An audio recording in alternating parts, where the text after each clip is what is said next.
Ecuatorial FM presenta.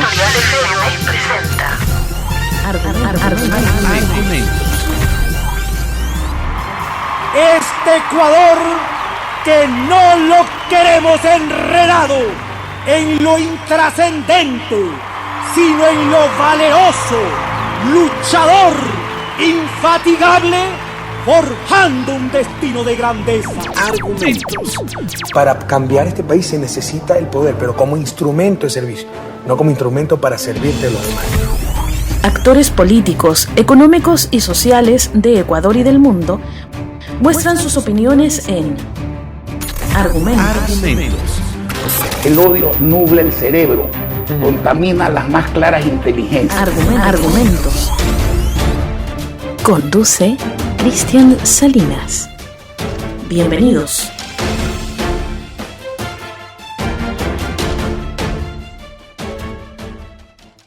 Hola, muy buenos días, amigos, amigas. Bienvenidos una vez más al programa Argumentos, que se transmite por la señal de Ecuatorial FM en el Real Audio y también por Facebook de Ecuatorial FM. Gracias a los amigos y amigas que a esta hora nos sintonizan desde Ecuador y en el mundo. En esta ocasión vamos a hablar sobre un tema que está sobre el tapete de la realidad ecuatoriana, que son las reformas tributarias, puesto que el presidente de la República, Guillermo Lasso, el 28 de octubre, es decir, hace algo más de una semana, presentó ante la Asamblea Nacional un proyecto de ley urgente, económico urgente, para justamente aplicar reformas a la situación tributaria en nuestro país. Y en esta ocasión, para hablar sobre este tema, vamos a dialogar con el ingeniero Freddy Ceballos. Él es representante de la firma auditora, de la firma internacional auditora UHY de Ecuador. También es presidente de la Cámara de Comercio Ecuatoriano-Colombiano. Y bueno, Freddy, muy buenos días. Bienvenido a Ecuatorial FM. Gracias, Cristian. Buenos días. Agradezco mucho su invitación. Gracias a usted, ingeniero, por la aceptación a este espacio de argumentos. Bueno, como manifesté hace un momento, el 28 de octubre, el presidente de la República presentó un proyecto de ley de reformas tributarias a la Asamblea Nacional. Cabe aquí hacer un paréntesis. En los últimos 14 años, casi 15 años, Ecuador ha tenido más de 15 justamente reformas tributarias. Dentro del régimen económico de nuestro país, ¿caben más reformas? ¿La economía de nuestro país soporta más reformas en este aspecto o todavía caben? Yo debo corregir el número, Cristian. En realidad han sido 16 reformas durante estos últimos 14 años. Sí, tienes razón. Le quiero comentar que el concepto original de reforma es corregir algo o mejorar algo que estuvo originalmente escrito.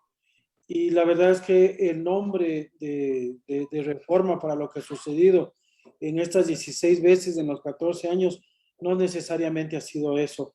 Y lastimosamente debería decir que lo que viene ahora con esta nueva reforma, llamada reforma, a pesar que tiene un nombre mucho más ostentoso, tampoco lastimosamente cubre con este concepto de reformar algo y mejorar. Inclusive adelantándome un poco, recordemos cuál fue el sentido original del envío del proyecto de ley, este gran proyecto de ley que envió el gobierno nacional a la Asamblea, el cual básicamente incluía 3 aspectos sustanciales entre la parte económica, la parte laboral y la parte tributaria, lo cual desde el punto de vista de la Asamblea y obviamente al no tener mayoría en dicha Asamblea, fue rechazado desde el punto de vista constitucional, a pesar de que lo mandó como de carácter urgente económico, con un plazo de 30 días a ser revisado por la Asamblea o a ingresar por el Ministerio de la Ley en forma obligatoria. Claro, en principio a fines de septiembre igual el presidente envió justo una ley económica urgente, pero no pasó por la asamblea, por lo que el presidente tocó dividir a esta norma, a este proyecto de ley en tres, al menos en tres partes, que es lo tributario, luego viene lo laboral y también el régimen económico. Pero ya yendo netamente a lo tributario, han habido varios voces que se han dicho que, por ejemplo, se debe establecer un tributo permanente, por ejemplo, a los patrimonios de los sectores más pudientes. En tanto que el presidente de la República ha planteado, sí, un impuesto al patrimonio, pero solamente temporal. ¿Por qué no permanente y por qué sí temporal? ¿O por qué no permanente y por qué sí temporal? Cristian, el impuesto al patrimonio, independientemente de, no sé si me están escuchando bien. Sí, sí le estamos escuchando. Ya, el impuesto al patrimonio, independientemente de las voces locales que existan respecto a su creación, sin lugar a dudas, y la tendencia a nivel mundial es irlo eliminando. De los 193 países en el mundo, hace aproximadamente 6 meses habían 22 países con este impuesto al patrimonio, de los cuales durante estos últimos 6 meses a la fecha han sido eliminados 12 países. Es decir, en el mundo, el contexto internacional únicamente tiene 10 países con un impuesto patrimonial, ya sea permanente o sea por única y exclusiva vez, que normalmente esta única y exclusiva vez se repite cada año. ¿Y por qué? No solamente por una tendencia, sino por una lógica. El impuesto patrimonial normalmente suele convertirse en un tripago o en un pago inclusive hasta superior a 3 veces. ¿Y por qué? Porque usted una vez que consigue ese déficit, perdón, esa diferencia, ese superávit de utilidad para poder ir constituyendo un patrimonio, usted ya paga un impuesto a la renta. En una segunda ocasión, si usted quiere dar ese patrimonio o ceder ese patrimonio a sus hijos o heredarlo, pagaría una segunda vez. Y una tercera vez cuando existen este tipo de contribuciones que podrían ser temporales y mucho más si son habituales. Estos impuestos patrimoniales lo que sustancialmente ocasionan es un desincentivo al ahorro, a la acumulación de capitales, lo cual es antinatura y orienta al tema del gasto. ¿Qué pasaría con una persona en la situación actual que tenga a título individual, como está en el proyecto de ley, que tenga más de $1 millón o a título de cónyuge o a título de unión matrimonial más de 2 millones? El que tiene este patrimonio superior a estos montos debería pagar este impuesto. Pero ¿qué tal si es que usted pudo haber tenido ese patrimonio pero se lo gastó? Usted ahorita no tendría que pagar ningún dinero. Es decir, nuevamente, el valor de pago adicional está dado hacia quien tomó la iniciativa de constituir un ahorro o un patrimonio. Para mí, desincentivo. Ya. Ahora, para sustituir, digamos, este impuesto al patrimonio, ¿qué es lo que se debería gravar entonces para tener un ingreso que venga justamente de los sectores económicamente más pudientes? Yo, sin lugar a duda, no es que esté en contra de gravar o pedir una colaboración adicional. No solamente a los sectores pudientes, los que estén pudientemente, económicamente más en capacidad de poder hacerlo. Claro, la pandemia, que no fue un efecto del Ecuador, sino un efecto mundial, ha generado defaults, pérdidas, no solo económicas, sino de vidas humanas, familiares, de empleos, etcétera, etcétera. Obviamente lo que ha sucedido a nivel de Ecuador y del mundo es que la economía nuestra también se ha visto parada y se ha visto pausada. Yo creo que dentro de este contexto, para un ecuatoriano, para un ciudadano de clase media, el recibir un incremento en sus impuestos, a pesar de que nuevamente para mí la concepción está mal dada desde la perspectiva del Ministerio de Finanzas, que las personas que ganan $2,000 y $24,000 al año son personas ricas en el Ecuador o económicamente pudientes.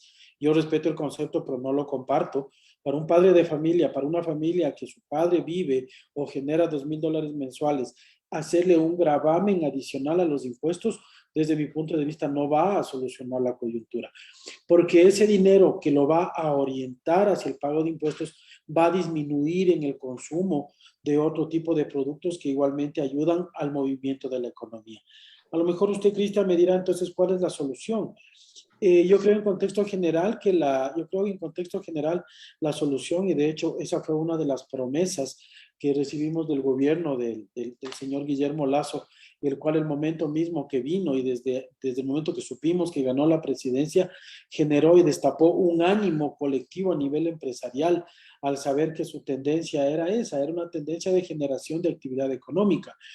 Entonces, nuevamente, ¿cuál debería ser la solución ahora? Yo no sé si necesariamente sería el incremento de los impuestos. Yo creo que lo que debería pasar y lo que debería suceder es sí, algún tipo de contribución meramente transitoria o especial, pero yo creo que dentro del contexto económico-político, lo que se debería hacer y no se ve es qué es lo que va a hacer el gobierno para disminuir sus costos, sus gastos. ¿Cómo piensa disminuir el aparataje fiscal que hoy por hoy en la mayor parte de las compañías de actitud privada, que son las que generan los impuestos y los nuevos movimientos de la economía, estas compañías reciben 2 y 3 tipos de requerimientos regulatorios de varios tipos de entidades que no se entienden, lo cual demuestra el nivel de exceso de burocracia que existe. Por ahí deberíamos atacar, por ahí deberíamos comenzar. Deberíamos también continuar con la recuperación de los impuestos hacia cierto tipo de sectores, no que son necesariamente solo los más favorecidos, sino que sabemos que son los mayores evasores tributarios dentro del contexto del tiempo, no solo en este gobierno, sino en gobiernos anteriores. Y yo, para acotar con un punto adicional, Cristian, yo lo que también propondría es, recordemos que en el gobierno anterior, dentro de las reformas que usted comentaba, el gobierno anterior dio una moratoria a cierto tipo de contribuyentes que al final, puede ser que esté equivocado en exacto el número, se perdió cerca de 4,000, 5,000 millones de recuperación fiscal.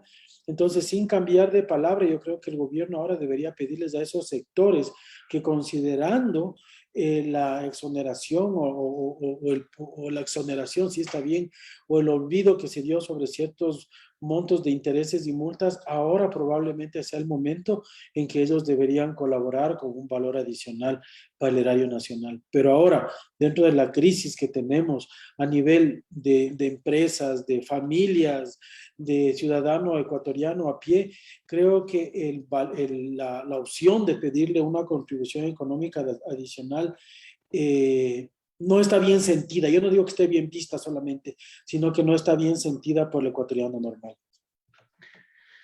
Mucho hemos escuchado en los diferentes medios de comunicación especialmente a quienes hacen política en nuestro país, hablar de la inversión extranjera y de hablar de una seguridad jurídica justamente para que la inversión extranjera pueda venir a nuestro país.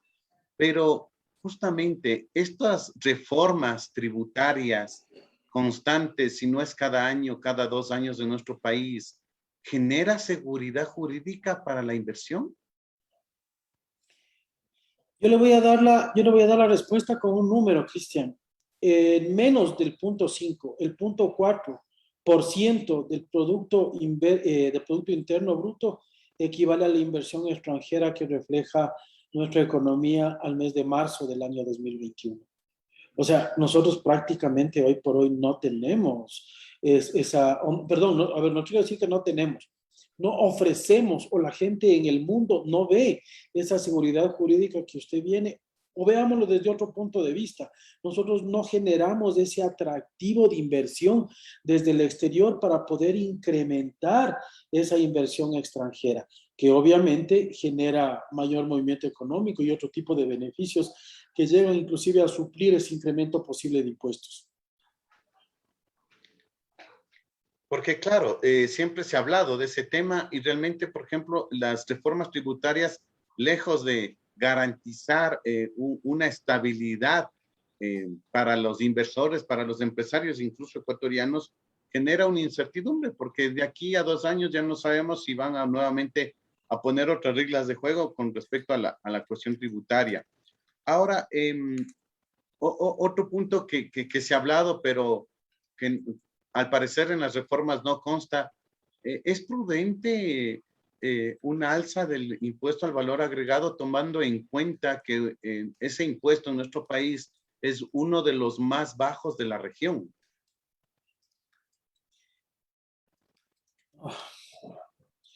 Ahí yo creo que hay dos puntos que se deben considerar. El primero es que el señor presidente de la República, en el momento mismo en el cual tomó la alternativa, y ya casi la presidencia, antes de ser presidente de la República, cuando estuvo de candidato, él, si no estoy equivocado, firmó y notarizó el que no iba a incrementar impuestos, y sustancialmente hacía referencia al impuesto al valor agregado.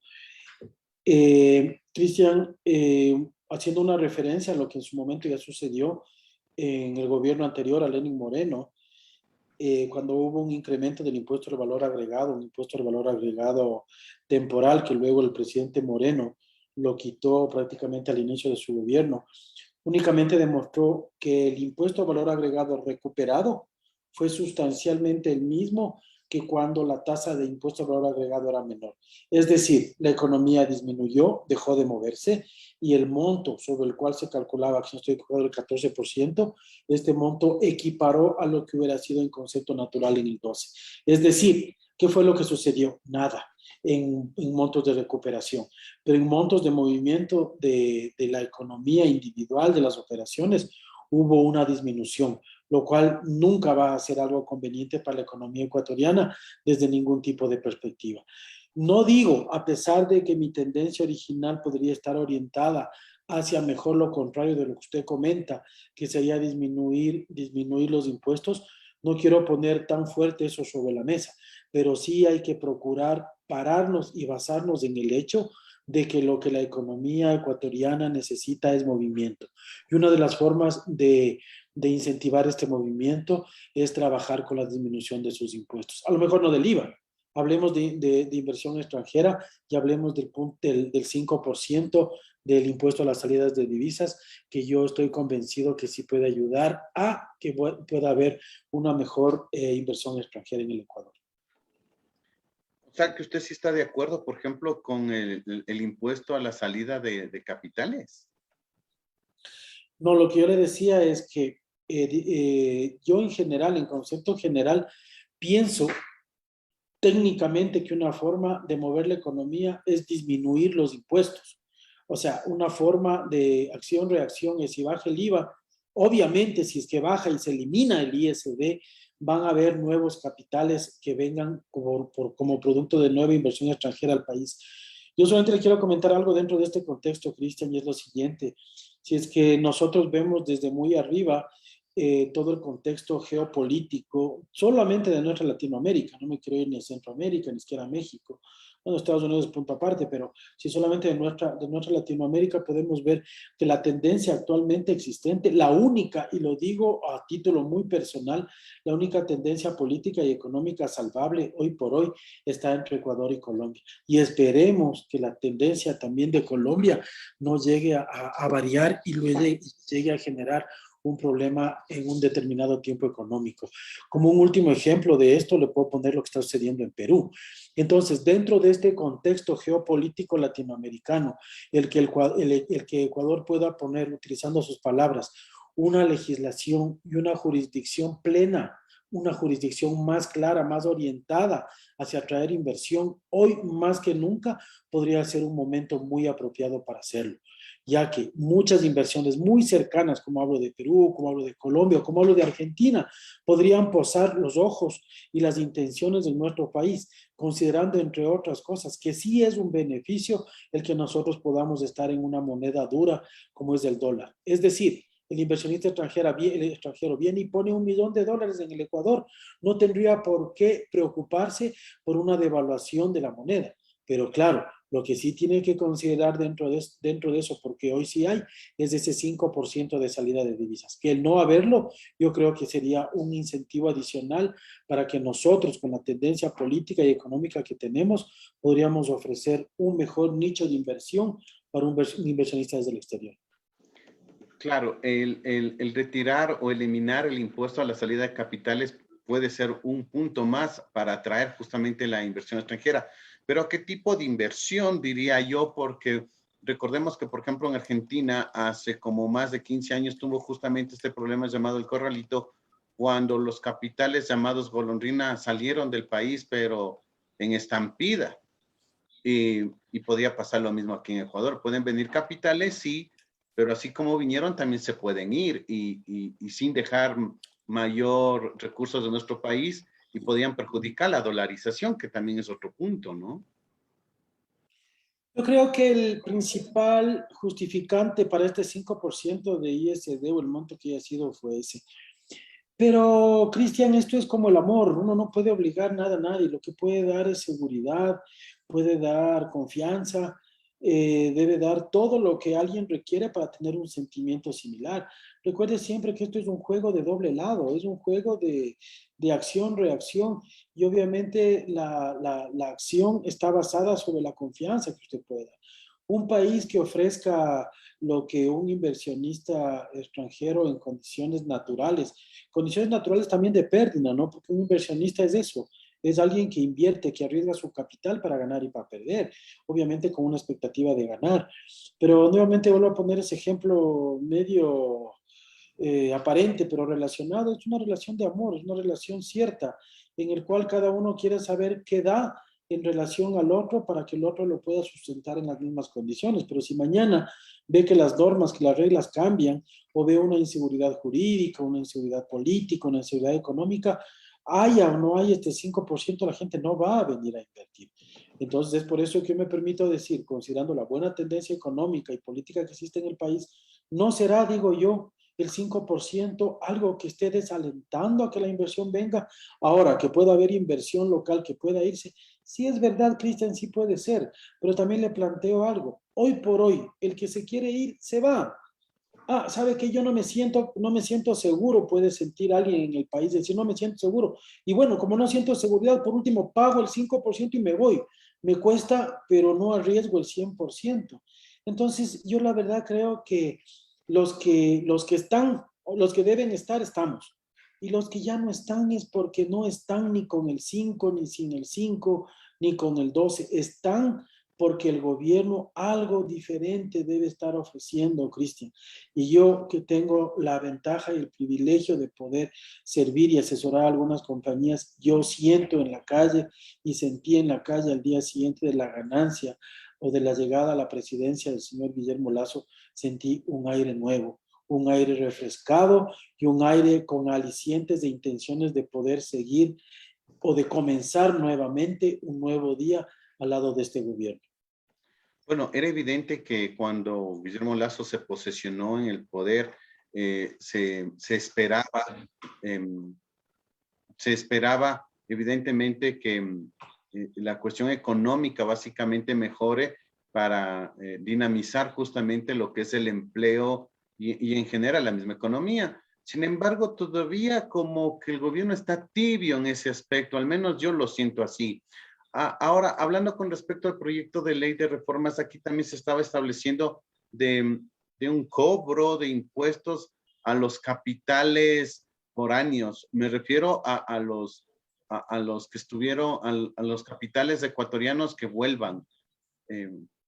¿Es posible cobrar impuestos a un capital, a un retorno de capital? Porque vendría a ser como una multa, un castigo, o está bien, porque esa parte es la que yo no entiendo. Dos cosas, Cristian. El uno, respecto al tema de la tibieza o no del gobierno nacional. Yo comparto mucho con lo que usted está diciendo desde un punto de vista muy pragmático, la verdad, porque esto es una charla no política, sino económica. Sin embargo, podría recurrir, se me vienen a la cabeza muchas cosas, como el que pega primero, pega dos veces, como que no es lo mismo ahora que ayer. que para mañana es tarde, entre otras cosas adicionales. Entonces, obviamente esa prontitud, esa acción, esa agilidad que pueda desarrollar o que debió ya haber desarrollado el gobierno nacional es lo que obviamente le va a sacar ventaja a cualquier concepto, inclusive como él decía, golpista o algún concepto opositor, para no hablar, no ser tan drástico del tema golpista. Debería poder, y yo concuerdo plenamente con usted, Cristian, yo le veo al gobierno todavía letargado, le veo al gobierno que un poco me sorprende, porque en realidad no es que un gobierno llegó hace 4 o 5 meses y ahí comenzó a pensar qué equipo económico debe armar. Es un gobierno que viene trabajando 10 años para llegar a donde ha llegado. Entonces yo al ponerme momentáneamente en esa situación, pensaría que este gobierno, cuando menos hace 5 de los 10 que está procurando la presidencia, cuando menos hace 5 ya debió haber tenido armado 4, 5, 6 gabinetes, 5 ministros de finanzas, 4 de gobierno, 4. Entonces, no necesariamente eso es lo que se ve. Y lastimosamente el Ecuador, al igual que la gran mayor parte de países en Latinoamérica, no deben ser países fáciles de gobernar. Son países tan ambivalentes, son países que tienen concepciones y tendencias tan diferentes que lo único que procuran, lo digo con mucho pesar, es que muchas de esas tendencias lo que básicamente procuran es el bienestar individual. Pero sí, y eso es, pero dentro de todo este concepto, el hecho de tener la necesidad o la increpancia de procurar aspirar a una presidencia, necesariamente debe haber preanalizado todos esos conceptos. O sea, esto no era para ser presidente de Disneylandia. O sea, esas aristas, todos esos conceptos debieron haber sido previamente analizados. Y obviamente dentro de ese contexto, puestos sobre la mesa previamente antes de ser, el momento que le pone la banda presidencial, yo creo que el hombre debió haber tenido ya todo listo. Creo que eso debió haber sido. Y no recuerdo la otra pregunta, ¿cuál fue la que me hizo, Cristian? Sobre el impuesto que van a poner al retorno de capitales. Yo no entiendo si es un impuesto al retorno de capitales, además del sigilo que se pretende en las reformas, o es una multa por haber sacado el capital y por retornar. Eso es lo que no entiendo, justamente, esa es la parte que no entiendo de la normativa, si al retorno de capitales se le quiere dar incentivo o se le quiere multar. Yo creo que hay diferentes aristas aquí, Cristian. A ver, depende de cómo lo queramos analizar. Son capitales que conceptualmente salieron del país. Veamos, analicemos lo siguiente desde la siguiente perspectiva. Veamos este punto. El capital generado, lo que conversaba hace un momento sobre el tema del impuesto sobre patrimonios, el capital generado por parte de un empresario honesto, por parte de una persona en relación de dependencia honesta, normalmente lo que hizo es una actividad honesta, pagó impuestos en el Ecuador, y el momento que ese dinero ya pagó impuestos del Ecuador, alguien tomó la decisión. ¿Por qué? Porque la felicidad depende de cada uno, ¿no? Entonces ellos se sentían más felices y más confortables con el tener su dinero afuera. Entonces lo que hicieron fue, luego de haber pagado impuestos, luego de haber hecho todo lo que hemos charlado, abrieron una cuenta en algún lugar fuera del país y lo pusieron ahí. Y ahora el gobierno quiere incentivar que vengan para pagar el 5%, pagando el 5% como impuesto. Entonces yo ahí voy a titularizar lo que usted dice. Si es que yo saqué mi dinero del Ecuador haciendo lo que tenía que hacer, generando honesta y particularmente lo que tenía que hacer, y usted, que es el que me propone que yo traiga el dinero y pagar 5%, yo le digo, Cristian, ¿pero por qué? Si yo ese dinero yo lo saqué de aquí bajo un método lícito, legal, válido, pagué mis impuestos, yo trabajé aquí, hice todo lo que tenía que hacer. Mi decisión en su momento fue ponerlo afuera, ahora lo quiero volver a traer. Castigo. Ahora yo me voy al otro lado, que también usted lo mencionaba, pero si mañana alguien no hizo todo esto y tenía su dinero fuera, el Papa Francisco decía que el que tiene algo que, el que no tiene el tema, no, parafraseando, no me acuerdo exactamente, el que no tiene el tema claro tiene que esconderlo. Entonces decía, ¿por qué esconder algo si no es transparente? Entonces yo no tenía ese dinero afuera de una manera transparente, entonces ahora lo quiero traer. Entonces ahí cabe el 5% y el sigilo. pero ese dinero no estará a lo mejor contaminado con algo de corrupción. No quiero hacer más juicios de valor, le quiero comentar lo que pasó en Argentina. En Argentina previamente ya se dio una normativa similar y el resultado no fue favorable. La gente que llevó su dinero fuera por A o B motivos no necesariamente tiene toda la libertad para poder transparentarlo, aunque usted le quiera cobrar el 5, 10, 15, 20 o 25%. El nivel de riesgo que hay en esos capitales no se compara con solo pagar o con mucho pagar un porcentaje para sincerarlos. Bueno, Ecuador tiene varios espejos en el que mirarse, pero el problema es que no solo se mira en ciertas cosas y en otras no. O sea, podríamos ver el resultado de Argentina con el Fondo Monetario Internacional. Y sin embargo, Ecuador sigue negociando con el Fondo Monetario Internacional e incluso sigue aplicando la receta del Fondo Monetario Internacional cuando tenemos el mismo espejo de Argentina, por ejemplo, o el espejo de Grecia, si es que no me falla la memoria, en Europa. Las economías no terminan de despegar en esos países bajo los parámetros del Fondo Monetario Internacional. Pero, ¿qué hacer?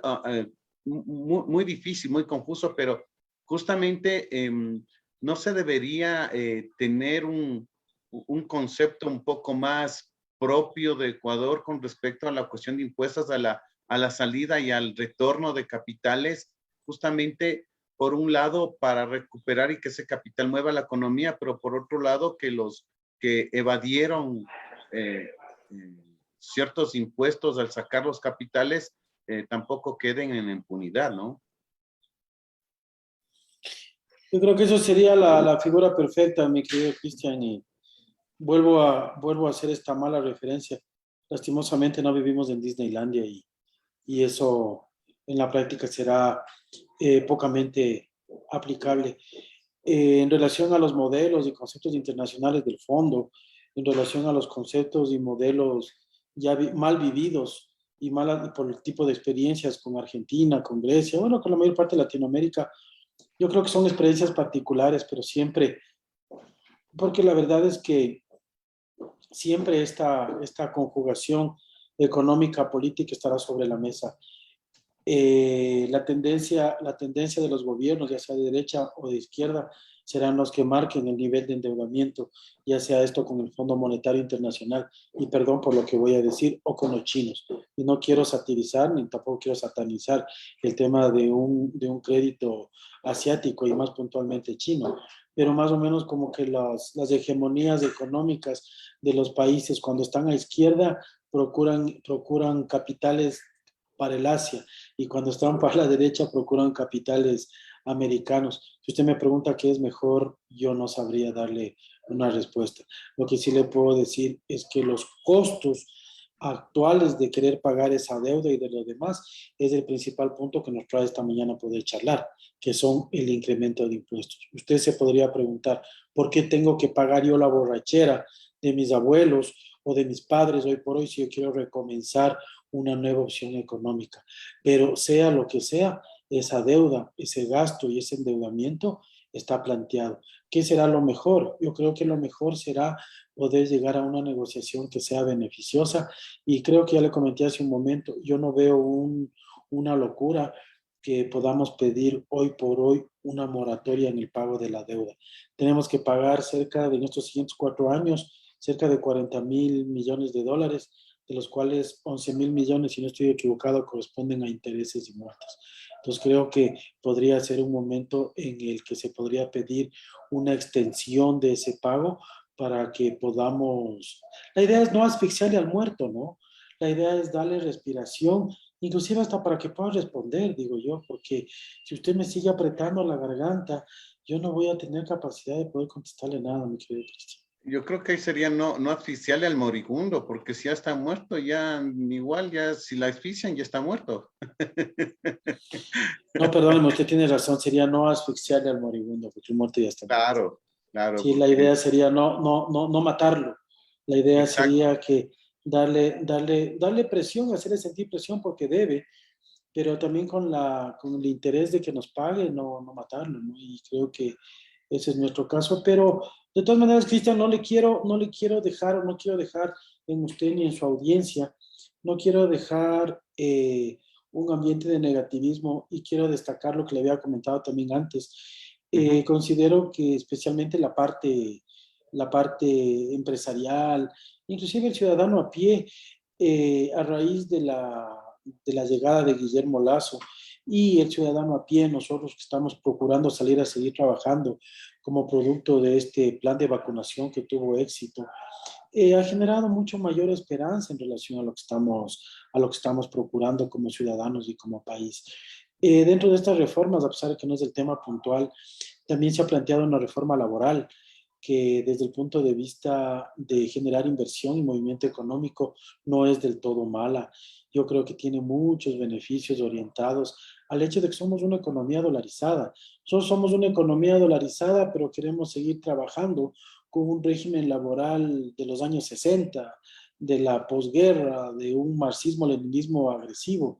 No, yo creo que en países, en economías fuertemente amarradas, fuertemente vinculadas por una moneda fuerte como es el dólar, debería buscarse otro tipo de flexibilidades como es la mano de obra. Y ojo lo que le digo, ojo lo que digo, ¿sí?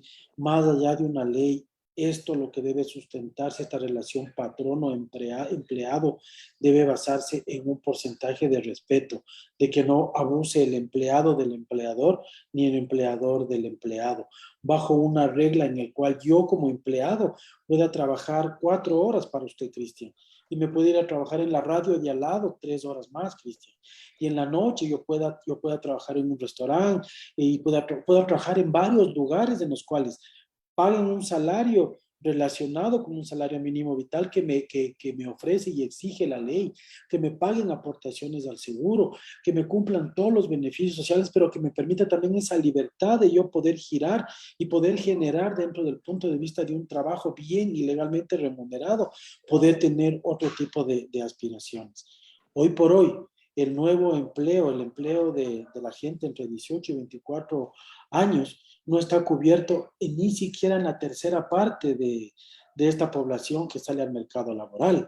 Es decir, la aspiración de poder conseguir un nuevo trabajo bien remunerado en el Ecuador a, a esta escala de nuevos integrantes de la población económicamente activa, cada día es más complicada y cada día es más difícil. A eso es a lo que debe aspirar el gobierno, en sana ley. Y solamente para hacer un comentario adicional a esto, Cristian, que yo supongo que ni usted ni nadie de nosotros estamos en eso, también en ver líneas tan extremistas orientadas hacia paralizar ciudades, quemar edificios y atentar inclusive contra los pocos, muchos o escasos bienes que tiene el gobierno nacional y también un ciudadano común que camina por la calle con su auto, que camina por la calle a pie, y ver atentado la posibilidad de generar un ingreso adicional porque existen cierto tipo de tendencias extremistas que quieren parar o cambiar un país a patadas, a golpes, a quemas. Yo creo que todo eso es lo que se debe contrastar y procurar buscar un equilibrio, o que Dios permita en realidad que podamos obtener esa paz, esa... Nadie va a estar contento, si ni siquiera para una fiesta nos podemos poner de acuerdo. Debe ser muy difícil para ponerse de acuerdo en un país, pero que medianamente cada uno de nosotros sepamos que nuestro derecho y nuestros beneficios terminan cuando comienza el derecho y el beneficio del de al lado. Así es. Así es. Llegar a un Ecuador de equilibrio, de consensos, es lo idóneo justamente para progresar y para poder salir del hoyo en el que nos encontramos ahorita, producto de malas decisiones económicas y también de la situación de la pandemia. Amigos oyentes, estamos dialogando con el ingeniero Freddy Ceballos. Él es especialista tributario, representante de la firma internacional auditora UHY de Ecuador. Y para ir terminando este diálogo, ingeniero Ceballos, y gracias por la participación aquí en el programa Argumentos. Ya saliendo un poquito ya del tema tributario, ¿cómo va la situación comercial entre Ecuador y Colombia? Porque usted también es presidente de la Cámara de Comercio Colombo-Ecuatoriano. Pese a que la frontera todavía sigue cerrada entre estos países, ¿cómo va la situación justamente del comercio? El comercio, ¿sabe que me causa un poco de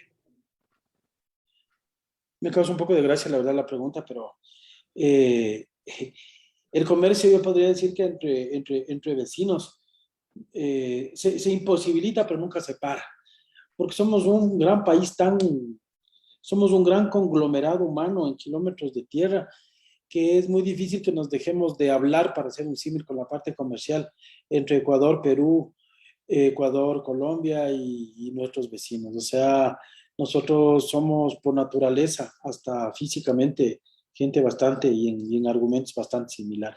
La economía, obviamente, lastimosamente, por estos temas de que no nos llegábamos a poner de acuerdo, y en el tema fronterizo sigue inhabilitado, seguimos trabajando, y el único que se ve perjudicado con esto, sin lugar a duda, es la población en general. Hay cierto tipo de beneficios aparentes. Desde el Ecuador, el beneficio de que no se abra, o desde la frontera del Ecuador, el beneficio de que no se abran las fronteras con Colombia es que no salga una estampida de ecuatorianos a cruzarse la frontera a comprar llantas, cuadernos, libros, televisiones, etcétera, etcétera. Pero lo que pasa es que el símbolo y el concepto de comercio entre Ecuador y Colombia es mucho más allá que eso. Se han encarecido costos de transporte, se han encarecido costos de insumos. Bueno, se ha encarecido todo en referencia a este tránsito. Nosotros esperamos que con la visita, inclusive que fue la primera que hizo el presidente Lazo hacia Colombia, en realidad nosotros desde nuestra parte podamos alivianar esa necesidad de poder seguir trabajando con nuestros hermanos colombianos e igualmente con el tema de Perú. Probablemente pensar que la pandemia o pensar que el dólar o pensar que cualquier otra tendencia entre países pueda ser frenada con un cierre de frontera, realmente es pensar en un siglo atrás. Hoy por hoy somos una aldea global, como decía alguien, y obviamente pensar en que algo físico pueda parar totalmente estas fronteras es absurdo. Ya se abrirá, mi querido Cristian, y lastimosamente le vuelvo a decir, durante todo este tiempo con un costo adicional que al final del día lo terminamos pagando todos, ¿no? Al final del día lo termina pagando usted en el consumo que haga, en el consumo que haga yo, y al igual nuestros hermanos desde Colombia. Lo mejor que puede haber es la libertad, no libertinaje. El mercado libre, no el mercado que igualmente viva de libertinaje o las tasas de los bancos abiertas al bien, a la oferta y a la demanda. Hay regulación. Por eso inclusive la Biblia habla siempre de una estructura, y esa es la estructura que debe tener y debe tener la sociedad. Ok, ingeniero Ceballos, le agradecemos por su participación, su presencia aquí en el programa Argumentos, y esperamos en una próxima oportunidad volverlo a tener para hablar justamente de estos temas económicos, ciudadanos, que son los que realmente debería interesar a la gente, porque es lo que mueve y es lo que permitiría generar mejores condiciones de vida para las personas tanto de Ecuador como de nuestros países vecinos. Un gusto, ingeniero Ceballos. No, el gusto ha sido completamente mío, Cristian. Yo le agradezco mucho por este tiempo, por este espacio. Quiero decirle que yo siempre estoy para poder servirles. Quiero comentarle también que me encanta el nombre de su programa, Argumentos. Hoy por hoy lo que más necesitamos, y le decía hace no mucho, no es la fuerza, no es la quema, no son las patadas, no son los golpes, es que podamos tener con una mediana claridad, a pesar de que cada uno tiene su posición, con una mediana claridad nuestros argumentos. Sus argumentos, mi querido Cristian, a pesar que no es el caso, es solo un ejemplo, estuvieran en contra de los míos, tienen todo el respeto porque son argumentos basados en su reflexión y en sus intereses. El problema es cuando estos argumentos comienzan a generar fricción y violencia de cualquier tipo, la cual sin lugar a duda debe ser rechazada. Eso es lo que le puedo decir, Cristian, y siempre, siempre, siempre con el gusto de hoy y de siempre de poder charlar con usted, de poder darle mi punto de vista y cuáles son mis argumentos.